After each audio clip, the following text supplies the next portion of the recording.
basics, all the hate. I won't get involved today. Yo, what's going on, Beam Squad? It's your boy Big Spract coming at you guys with a brand new video. Man, I've been getting so many requests in the streams and everything about my settings for Modern Warfare. I did make a settings video a couple weeks ago talking about what I use and why I use it. However, since that video I made a couple changes. I'm using a different controller now, and I've changed a little bit of settings here and there depending on what was working and what wasn't working. And lately we've been hitting absolutely insane feeds. In the video you'll see a couple of feeds that we've been hitting. Brand new montage coming out soon, so if you guys do enjoy, make sure you guys drop a like, drop a comment, and subscribe if you guys could. I would greatly appreciate it. We're about to hit 4,000 subscribers. Thank you guys so very much. The videos have been doing absolutely insane. But without further ado, or without further something, let's get right into the video, man. So we do play on a controller. Now you can play on keyboard and mouse if you guys do want to. I mean, it's kind of up to you. My personal thing about all this is use what you want to use. If you want to use keyboard and mouse, go ahead, use keyboard and mouse. If that's what you're comfortable with, or that's what you want to get better with, go ahead and use it. A lot of people ask me in the streams, like, what should they use, keyboard and mouse or controller? I use controller because I've been using controller for all my life since I've been playing Call of Duty and video games in general. I've been a console player. But now that I'm playing on PC, I'm still using a controller. Right now I am using the Scuff Impact. So you want to go check out Scuff. I hope to be sponsored by them one day. But this is the Scuff Impact and has paddles on the back of the controller. I have grip on it. Nothing too crazy on it. I do use a Control Freak on the right analog stick as well, so shout out to Control Freak. Control Freaks are really good for hitting snipes, for just having better accuracy. I just use it on the right analog stick for aiming because you don't really need it when you're moving around with the left joystick, but I do find it very useful to have it on the right analog stick for your accuracy, because when you have a joystick, it increases the height of the joystick. Well, when you have a Control Freak, it increases the height of the joystick. Therefore, when you're playing in the game, you can have more precise movement, especially when you're sniping and it's far away, long range, and you have a high sensitivity so that you can control it easier and better. So I'd recommend getting some Control Freaks. And yeah, we're going to talk about the other settings and why I use a Scuff controller as well in this video, so I got you guys covered. So let's get right into it, man. I'd highly recommend one of three things when you are playing this game. I do have a video all about movement. If you guys want to go check that out, feel free to go check it out on the channel. It's all about how to get better movement and stuff. But basically what that video is about is talking about how I use paddles for jumping and sliding. Some people use their analog stick, they press it down to slide, and then some people use their bumpers to jump as well. It's called bumper jumper tactical. And then you can also play claw, which is having your index finger right here with your thumb on the joystick. I don't play claw, I don't play bumper jumper. I do use the Scuff controller though, so I do use the paddles in the back for jumping and sliding. Now let's get right into the settings. So I would recommend using one of those three options if you do want to optimize your your gaming, basically your movement. Movement is a crucial part in sniping and Call of Duty, so I'd highly recommend practicing your movement and having a good method to your movement. So in our controller settings right here, I do play flipped. I play default, so all of my settings are the same. On the right side you guys can see that everything's the same. However, I do play flipped, which means instead of using the triggers to shoot, I use the bumpers to shoot and aim, and then these are for lethals and tacticals. Now on the Scuff Vantage 2, I was using the default set because the bumpers were kind of hard to push down, so I felt myself, I just felt like it wasn't really all that useful. I felt like the triggers were better. It had built-in trigger stops anyway, so I use that. But on the Impact, the bumpers are really easy to push down, so I do use the bumpers for aiming and shooting. So there's that. I mean, you guys can, this is all preferences.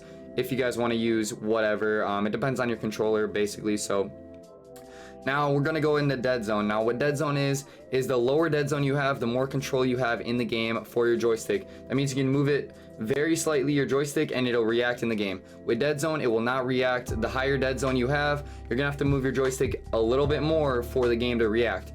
This is really good for, you want to put it higher if your controller has a lot of stick drift. If you are AFK and your controller is moving to the right, to the left, up or down, if that's happening, that means you have stick drift, and a lot of controllers have that if you've had them for a while. But I'd highly recommend testing out the dead zone to see exactly where you like it. The lower the dead zone, the better. You can be more accurate and precise, so that's why I use 0. I do have a little bit of stick drift, however, brand new controller coming soon. I appreciate everyone that's been helping out and supporting me, man. It means the world, guys. A lot of upgrades coming soon, actually. But with the dead zone, just, you know, go into a private match, lower it as much as you can without having too much stick drift, and leave it at that. Now with the sensitivity, I rock 12-12. It's up to you. Go into a custom game, try out different sensitivity. If it's feeling too fast, lower it. If it feels too slow, increase it. Now with the low zoom, this doesn't really affect snipers unless you're using red dot or iron sight or a lower zoom sight. So I just leave it on 1, doesn't really matter. For regular gunning, I like to have 1. 2 is just too high to regular gun with. And then with the high zoom, now this is important for sniping. I would highly recommend, I know sensitivity is preferences, but in this game, you need to snap on people because the time to kill is just so fast in this game, guys. I rock the maximum high zoom with 12-12, so I run 2.0 high zoom. Now what this does is when you're aiming down the scope, you guys will see my clips, I snap on the targets very quickly. I snap right on them. I'll sometimes drag to them. You know, if they drop shot, I'll be able to drag down. If they jump shot, I'll be able to drag up. This is very crucial for sniping in this game and other games as well. But it allows you to have that really fast in zoom, in scope sensitivity while maintaining, you know, I only rock a 12-12 out of the scope, so it's not that fast compared to like people rocking 20-20, which a lot of people do. So the high zoom, I'd recommend 2.0, but you can mess with it, see what you like, see what you don't like, etc. Aim response curve type. Now what this does is basically standard is what every Call of Duty has. Linear, basically instead of all right, I'm gonna try to, you know, keep this short and simple. So standard S curve. If you move your joystick slightly, it'll only move slightly, but the more you move it, the faster it is. So if I jerk the joystick to the right or whatever, it'll go like really quickly, but if I slowly do it, it'll go slow. Dynamic is the opposite of standard, so it'll go fast and then slow down. And then linear is exactly, you know, how much you move it is how much is going to move in the game. I mean, it doesn't really matter. Just use what you want. Try it all 3 in the custom game. See what you like. It doesn't really matter. Controller vibration, I'd recommend turning this off. Just my personal preference. Doesn't really matter though. It's not going to affect too much, but I'd recommend turning it off. All right, now this is one of the biggest things for controller players, aim assist. If disabled, standard, precision, and focusing. I would 110% tell every controller player out there, play with precision aim assist. The reason being, you get the most aim assist when aiming at an enemy, but you only get aim assist when you're directly on the enemy aiming at them. With standard and focusing, the aim assist will kick in a little bit before you get to the target. So this could throw your aim off, and it doesn't give as much aim assist. So when you're using precision, you could drag over the enemy. It'll slow down a lot more than it would with standard or focusing, or, you know, more than not having aim assist. Therefore, you have more time to shoot your sniper and hit the target and get that one shot, one kill. So highly recommend precision. Standard gives you a little bit less aim assist, and it gives you it kicks in a little bit before you're directly on the target. Focusing, a lot less aim assist, and it kicks in a little bit, you know, more than standard before you get to the target. So if you're using a regular gun, I'd recommend standard. If you're using a sniper, I'd recommend precision aim assist. Now I've been testing this out. If you guys play like I do, I play controller on PC. So this is an option only for controller players on PC. Scale aim assist with field of view. So with my field of view, I run, where is it? I run 102 field of view. The reason I do this is because you get a lot less aim assist the higher field of view you go. I realize that. I dropped my field of view from 110 to 102. I'd highly recommend you guys try 102. It is perfect. You get more aim assist. It's not as zoomed out, but it's enough, and it looks really good as well. So 102 field of view is what I rock, and make sure it's on independent, so when you're using a regular gun, you're actually like able to see the enemies, because otherwise it's going to be zoomed out a lot. So rock independent for that. But yeah, field of view, I'd recommend 100 to 102, 103. That's what you want for that. So going back on this is actually one of the newer settings, but I didn't really pay too much attention to it. So for the longest time, I was running disabled for this, then I switched to enabled, and I found myself not being able to hit all the shots that I was before. So I'd recommend going on disabled. You guys can try this out on your own. I'd recommend disabled though if you guys are playing on PC. I believe what this will do is your aim assist is like, it's a smaller box when it's enabled, but it'll remain the bigger box when it's disabled. So you want more aim assist, so I'd recommend disabling it. Just having the bigger box on the right side of the screen, you guys can see, you know, the left is with it disabled, the right is with it enabled. Obviously you want that disabled. With all these other settings, they don't really matter too much. I'd recommend tap to reload for reloading your gun, just so you can have that quick reload. Let's see here, slide behavior. What's going on here? Slide behavior. What's going on here, boys? What the frig, dude? The frig, dude? Yeah, I don't know what that's all about. That should have been on tap. No, but this should definitely be on tap. I don't know why I had it on. I must have accidentally changed it. But make sure this is on tap. You want to be able to slide just by tapping whatever you use to slide. Tapping it, it's going to enable you to just slide a whole ton more, and it's going to be a lot quicker and easier than holding down the button. And then I also use automatic tactical sprint. I highly recommend this, especially if your controller is wearing down. Then you don't have to press the analog stick 30 million times every time you're playing this freaking game. So I highly recommend turning that on automatic, just so that whenever you're pushing forward on the joystick, you're automatically running. Now it can, sometimes you don't want to run, so it can be an issue if you're playing like competitive or something like that. But in terms of sniping for hardpoint or respawn, I'd recommend turning that on just so you don't break your controller playing this. So yeah, make sure you have slide behavior as tap. Everything else should be fine. Now in terms of audio, I'd recommend boost. If you want to hear footsteps more, try boost low. That'll, footsteps is best for that. However, I like boost because it boosts the footsteps, but it also boosts and it makes the sound of your gun firing a lot better. So for clips, I think it sounds a lot better. Master volume 100, music volume, you don't need that, especially if you're playing music from an outside source like Spotify.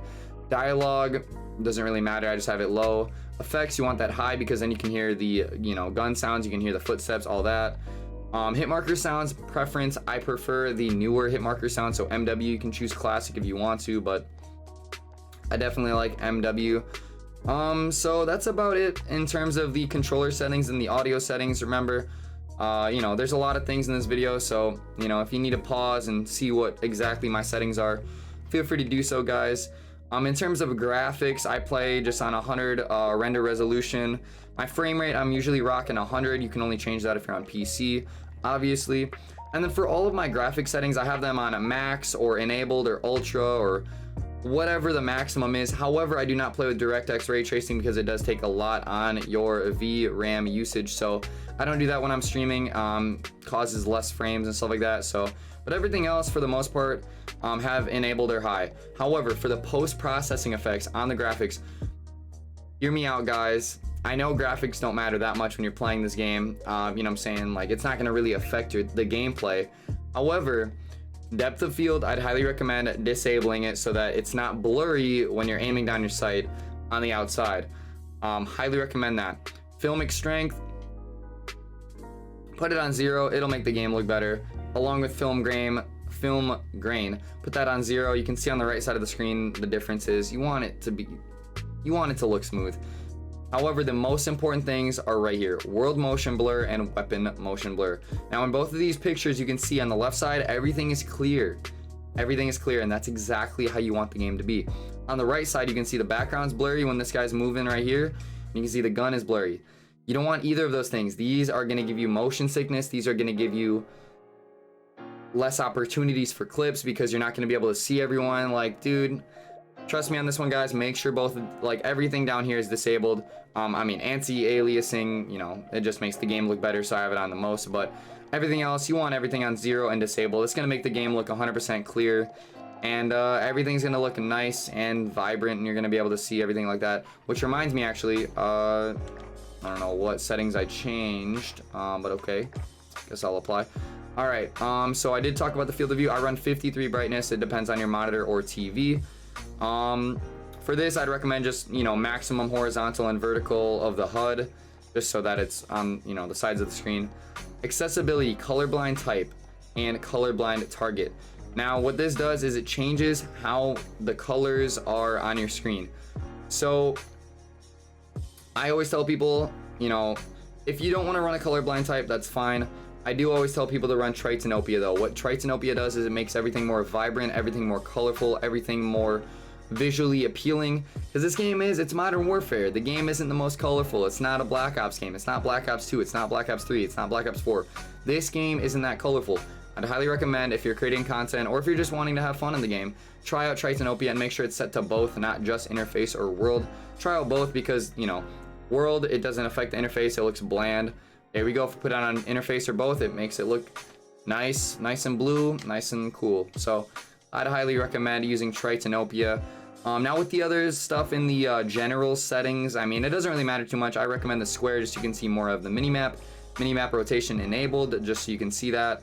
On here I just have numbers. This doesn't affect multiplayer. You guys know me, I'm just, you know, mainly just playing multiplayer, and that's about it for the general settings, guys. So yeah, I hope you guys did enjoy all the settings in the video. If you guys have any settings that you'd like me to try out or anything like that, feel free to comment or come to the stream. I stream every single day on Twitch, twitch.tv/Spract. All of my links are in the description below, so feel free to go check them out. I post daily clips on Instagram. I tweet out every single day on Twitter, and I post clips on there.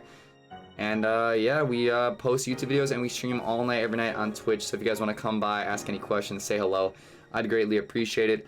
I do actually play with my subscribers all night, every night on my Twitch. So if you guys do want to come through and play some games, I'm always down to play with subs, man. So always have a lot of fun with that. I did not go through all of my attachments in this video, but if you guys would like those attachments, come to the Twitch or go to my how to snipe video. I have all of my attachments on my guns in my how to snipe video, so feel free to go check that out. I only use the bolt actions and the AMR, the brand new sniper, so that's pretty lit. In terms of other news, before we end off this video, we ordered a brand new microphone that just came out for Elgato, and I'll be able to use my 2 PC setup. I'm super excited for that. Thank you guys so very much for supporting. Number 2, I ordered an Elgato. Jeez, can I talk today? I ordered an Elgato cam link for my new Canon camera, the G7X Mark II. The webcam is going to be looking absolutely phenomenal, even better than it is now in the future with that camera. So very excited for that. I do have to order a new desk. I have not done that yet. I did order a new SCUF controller, a SCUF Impact, the Soar SCUF Impact, so I'm very excited for that, guys. I'm not gonna have any more stick drift. As you guys know, we did the PC unboxing. I haven't used it yet, but once we get the, you know, all of the other stuff going, we're gonna be doing the 2 PC setup. And yeah, guys, that pretty much wraps up the video. Again, if you guys have any more questions, feel free to ask them down below in the comments or on my Twitch. But without further ado, guys, hopefully you guys did enjoy. Peace the freak out, soar the freak up, guys. Hashtag SoarSpract, hashtag PartnerSpract. Hey man, new videos to come. A 1v1 against Juju Smith, the pro NFL player, very soon. New montage coming soon, and other videos like that coming soon. So make sure you guys do sub and turn on those notifications. But peace out, boys. We'll see you guys in the next video, people. It's my fairy tale dreams and nightmares. Sipping on this potion, hopefully made me see clear. Baby, fifth pocket pills help me sleep well. Champagne nightmares, they recount.